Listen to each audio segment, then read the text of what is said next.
Semana da Criança fica todo mundo sempre muito animado e muito nostálgico, lembrando da própria infância. Então hoje eu vou falar pra vocês 10 livros que me marcaram na infância e na pré-adolescência. O primeiro livro que eu vou falar pra vocês é um livro assim, atemporal, que é O Pequeno Príncipe, que apesar de ser muitas vezes considerado um livro infantil, ele na verdade é um livro pra qualquer idade. E a cada vez que você lê essa história, você entende novas metáforas que o Pequeno Príncipe coloca ali durante a história. É um livro que todo mundo conhece, que todo mundo já cruzou na vida algum dia e que muita gente idolatra muito, porque ele realmente traz mensagens muito importantes tanto para crianças quanto para adultos, e importantes para a vida. O segundo livro que eu vou falar para vocês é Chapeuzinho Amarelo, do Chico Buarque. Ela foi escrita em 1970, mas só foi publicada em 79, e ele tem ilustrações do Ziraldo, que, né, o autor do Menino Maluquinho, que é outro personagem que marcou a infância de muita gente. E a Chapeuzinho Amarelo é um livro que eu amava muito, que eu li assim, ó, sem parar, terminava e já começava ele de novo, eu achava muito bonitinho. E a história era bem legal. A Chapeuzinho, ela é amarelo, em vez de ser Chapeuzinho vermelho, né, o conto de fadas que todo mundo conhece também. Ela era amarela de medo, assim, ela tinha medo de tudo, medo de sair de casa, medo de conversar com os outros, medo de ir do dentista, tinha medo de tudo. Ela tinha tanto medo que ela ficava amarela de medo. Então era uma brincadeira aí muito legal e é uma história muito bonitinha que vende até hoje nas livrarias e eu aposto que encanta tantas crianças hoje em dia também. O terceiro livro que marcou minha infância, na verdade, é uma coleção, que é a coleção da Bruxonilda, tanto a antiga quanto a nova coleção de histórias da Bruxonilda, de aventuras, né, dessa bruxa tão querida por todo mundo. E eu lembro que eu ia na biblioteca da minha escola e eu pegava 2 desses livros por dia, lia de noite e já devolvia no outro dia e pegava mais 2 até ler a coleção inteira, e eu também tinha alguns em casa. E eram histórias muito rapidinhas, com muitos desenhos, com a bruxa fazendo as coisas que a bruxa faz, assim.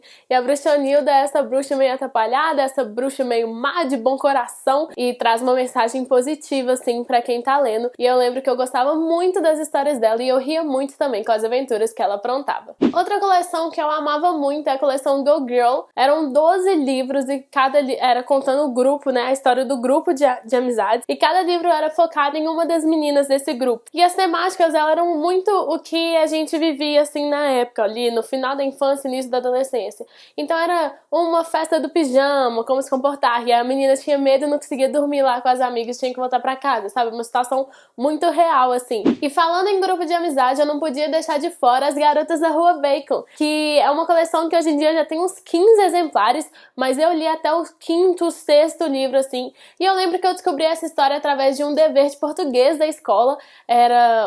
A gente estava estudando sobre resenhas, e aí um dos livros que tinham lá no dever, que a gente tinha que, né, analisar o texto da resenha e responder as perguntas, era sobre As Garotas da Rua Bacon. E eu li a sinopse e eu falei, nossa, mas parece bem legal esse livro aqui. Já era um desses livros um pouco maiores, né, umas 100, 200 páginas, não tinham tantas ilustrações, mas as capas eram super lindas, assim, chamativas. Aproveitando as séries longas, eu não podia deixar de falar de Querido Diário Otário, essa série que eram livros fininhos, super coloridos, com muito desenho e muito texto também, que contava a história dessa menina que tinha um diário, só que ela tratava o diário como otário, e aí ela vai contando tudo que acontece na vida dela, escrevendo lá no diário. Então era muito rápido de ler, né, porque era uma página por dia, assim, mais ou menos, da vida dela. E vem, assim, abrindo a época que foi o bambambam de livros de diário. E essa época estourou e tinha diário de tudo quanto é coisa. Eu acho que o livro que mais me marcou, assim mesmo, no final da infância, início da pré-adolescência, foi Clarice Bean, que era, tipo, a razão pela qual eu ia na feira de livro, eu ia em Bienal, eu só queria comprar Clarice Bean. E eu lembro que tinham 3 livros que eram mais